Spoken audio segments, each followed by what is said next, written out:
myself when I'm stressed and upset. You know me better than anyone I know. Darling, we have been to hell and back. That's how I know this is forever. All these years, every single tear, all the regrets and promises, all the ups, breakups, bumps in the road we've been until we break. We keep crashing down, but baby we got up. Yeah, look at us now.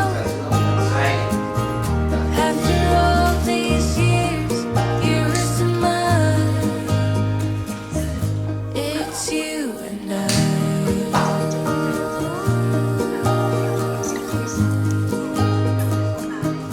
It's you and I.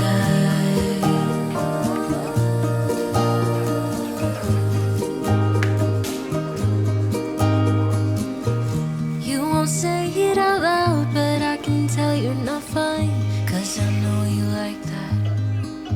I know you better than anyone you know.